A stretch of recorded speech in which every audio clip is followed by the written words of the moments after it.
Welcome back with a new video. Today our topic is vector product. What is a vector product? Two vectors can be added, two vector can be subtracted, two vector can be multiplied, but two vectors cannot be divided. Now we see here two vectors can be added.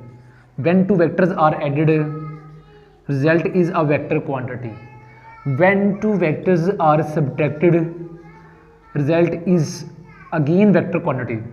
When two vectors are multiplied with the vector v, result is vector quantity. When two vectors are multiplied, result is scalar quantity. Two vectors की multiplication दो possibilities हो सकती हैं. दो vector को multiply करने से result में वेक्टर क्वांटिटी भी आ सकती है, रिजल्ट में स्केलर क्वांटिटी भी आ सकती है. इन दोनों को डिस्टिंग्विश करने के लिए इस मल्टीप्लाई को हम यूज़ करेंगे as a cross product. This is a cross. इस मल्टीप्लाई को हम यूज़ करेंगे डिस्टिंग्विश करने के लिए just this is a dot product. v cross v is equals to v and v dot v is equals to s. Division not possible. Vector addition is vector, vector subtraction is vector, but vector multiplication have two possibilities. Either result is vector quantity, either result is scalar quantity. If the product of two vector is a vector quantity, this product is known as vector product. यानी इसके result के लिहाज से हमने इसको define करना है. अगर रिजल्ट वेक्टर है तो ये दिस इज वेक्टर प्रोडक्ट, अगर रिजल्ट स्केलर है तो this is scalar product. It is also known as cross product, it is also known as dot product. Again हम कंसीडर करते हैं, इसकी डेफिनेशंस की तरफ आते हैं हम लोग. If the product of two vector, if the product of two vector is vector quantity, this product is known as vector product और क्रॉस प्रोडक्ट. इसको हम पढ़ने जा रहे हैं अभी. देखिए हमारे पास दो वेक्टर है, एक वेक्टर ए और एक vector B as shown in figure. ये A vector B vector are joints their tail at point O. O point पर इनकी टेल्स आपस में जुड़ी हुई हैं. अभी हम देखते हैं इसको मैथमेटिकली कैसे रिप्रेजेंट किया जाएगा. A cross B is equals to A B sine of theta and n unit vector. ये हमारा जो फाइनल रिजल्ट आया ये एक वेक्टर क्वांटिटी है, ये इसका मैग्नीट्यूड है, आगे इसकी डायरेक्शन है. ए क्रॉस बी एक वेक्टर है जिसको हम एक सी वेक्टर भी कह सकते हैं. दिस इज इक्वल्स टू सी. ये एक सी वेक्टर है और इसकी डायरेक्शन किधर होगी. हमने अपने राइट हैंड से अपना राइट हैंड, फर्स्ट वेक्टर हमारा ए है, सेकंड वेक्टर हमारा बी है. फर्स्ट वेक्टर पर हम अपना राइट हैंड रखेंगे और सेकंड वेक्टर की तरफ अपनी फिंगर टर्न करेंगे. यहाँ पे दो पॉसिबिलिटी है. एक हम हैंड ऐसे रख सकते हैं तो इधर को टर्न कर सकते हैं. सेकंड हम हैंड ऐसे रख के इसको इधर को टर्न कर सकते हैं. ये एक स्मॉलर एंगल थीटा और इधर एक बड़ा एंगल बन सकता है यहाँ पे जो 360 माइनस थीटा होगा. लेकिन place your right hand on first vector. First vector के ऊपर अपना राइट हैंड रखेंगे और अपनी फिंगर टर्न करेंगे toward second vector through smaller angle, not greater angle. ऐसे तो स्मॉलर एंगल की तरफ ऐसे हम लोग इसको टर्न करेंगे तो हमारा जो इरेक्ट थंब होगा वो इंडिकेट करेगा direction of any unit vector. तो ये अंदर की तरफ ड्रा नहीं किया जा सकता. दैट्स वाई मैं इसको नीचे की तरफ ड्रा करूँगा. तो ये हमारा आ गया A cross B vector, A vector cross B vector. Again हम सिमिलरली बी क्रॉस ए को चेक करते हैं. बी की मैग्नीट्यूड आ गई and A magnitude and sine of angle theta and n unit vector. Again हम हाथ रखेंगे बी पे और फिंगर टर्न्स करेंगे ए की तरफ. हाथ रखेंगे अपना फर्स्ट वेक्टर पे और फिंगर टर्न करेंगे सेकंड वेक्टर की तरफ और टर्न करेंगे थ्रू स्मॉलर एंगल. तो ये हमारा हाथ रखेंगे बी पे और फिंगर टर्न्स की ए की तरफ. तो हमारा जो है वो फिंगर जो है वो हमारा इरेक्ट थंब आउटवर्ड है तो आउटवर्ड ड्रा नहीं किया जा सकता, इसलिए मैं इसको ऊपर की तरफ ड्रा करता हूँ. तो ये हमारा बी क्रॉस ए है. This is B cross A. B cross A देखें, ए क्रॉस बी और बी क्रॉस ए एक दूसरे के एंटी पैरेलल है. So we can say that A cross B vector is equals to negative of B cross A vector. A cross B cross A equal नहीं है, लेकिन अगर इस वेक्टर को नेगेटिव से मल्टीप्लाई करेंगे तो इस वेक्टर की डायरेक्शन चेंज हो जाएगी। अगर दो पैरेलल वेक्टर हों, दो पैरेलल वेक्टर में हमेशा एंगल 0 डिग्री होता है।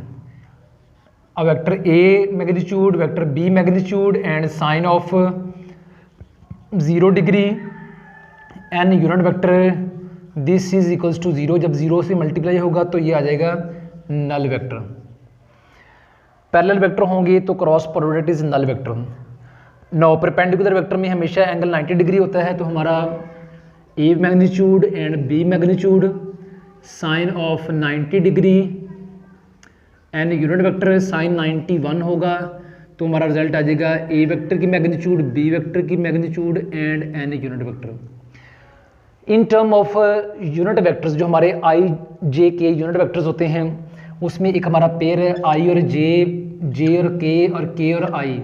ये आई और जे और के और आई तमाम एक दूसरे के साथ म्यूचुअली परपेंडिकुलर होते हैं। इस तरह देखें ज़रा, ये हमारा आई यूनिट वेक्टर है, ये हमारा जे यूनिट वेक्टर है और ये हमारा के यूनिट वेक्टर है।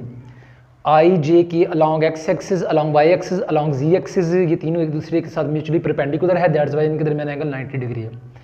हम एक पेयर को हल करते हैं आई और जे को, i magnitude and j magnitude and sine of 90 degree and n unit vector. Sine 90 is equals to 1 आ गया, तो ये हमारा इसका मैग्नीट्यूड भी 1, इसका मैग्नीट्यूड भी 1, तो हमारा आ गया हमारा n unit vector. N unit vector क्या चीज़ है, आई की तरफ हाथ रखेंगे और फिंगर टर्न करेंगे जे की तरफ।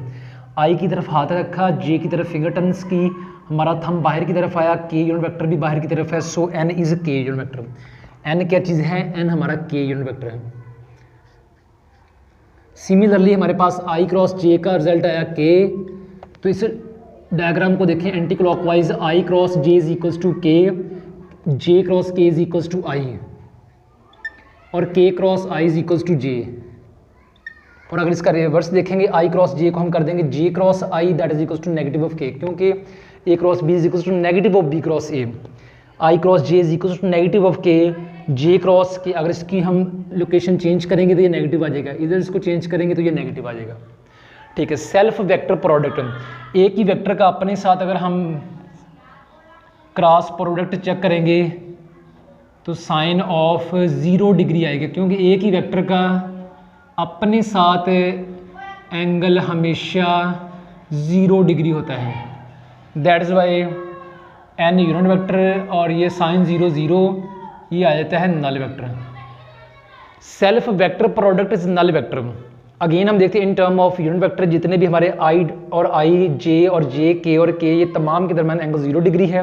हम एक टर्म्स को हल करते हैं i cross i i vector का मैग्नीट्यूड, आई वेक्टर का magnitude and sine of 0 degree, और साइन ऑफ 0 डिग्री 0 होता है, और एन यूनिट वेक्टर, इसका रिजल्ट आ गया नल वेक्टर, बिकॉज साइन 0 की वजह से सारा रिजल्ट 0 हो गया। सिमिलरली हमारे पास आई क्रॉस आई का आया तो जे क्रॉस जे का और के क्रॉस के का तमाम का रिजल्ट नल वेक्टर आएगा। Now in term of rectangular components हमारे पास एक वेक्टर ए है, A x i plus A y j plus A z k, B vector is equals to B x i plus B y j plus B z k. In vector को अगर हम cross product करेंगे तो हमारा ये determinant open होगा, i j k A x A y A z B x B y B z. अगर इसको ओपन करेंगे तो हमारे पास ये रिजल्ट आएगा ए वाई बी जेड माइनस ए जेड बी वाई। इसको याद रखना ज़रा आसान है, ब्रैकेट के बाहर एक दफ़ा आई आएगा, ब्रैकेट के बाहर एक दफ़ा जे आएगा, ब्रैकेट के बाहर एक दफ़ा के आएगा। उसके बाद हमने क्या करना, आई वाली ब्रैकेट में एक्स कंपोनेंट नहीं आ सकता, जे वाली ब्रैकेट में वाई कंपोनेंट नहीं आ सकता, के वाली ब्रैकेट में जी कंपोनेंट नहीं आ सकता। फिर इसको कैसे लिखा जाएगा, इसको लिखा जाएगा i vector, this is j vector, this is k vector, i है along x axis, this is along y axis, this is along z axis. I की ब्रैकेट में वाई और जी आएगा, ए वाई बी जेड आएगा। पहली टर्म हमारे पास आएगी, आई वाले टर्म्स के अंदर आई नहीं आएगा, एक्स नहीं आएगा, जस्ट वाई और जी आएगा, ए वाई बी जेड, ए वाई बी जेड माइनस वो आगे इसका उलट आ जाएगा। अगेन जे वाले टर्म में जी और एक्स आएगा, ए जेड बी एक्स आएगा। पहली टर्म का पता हो, सेकंड टर्म हम उसके उल्टा आगे लिख देंगे, जस्ट हमने ये सबस्क्रिप्ट को चेंज करना है, z को x के साथ, x को z के साथ इंटरचेंज कर दिया जाएगा। के वाले टर्म्स में ये दो आएंगे A x B y minus A y B x. Thanks for watching, अल्लाह हाफिज़।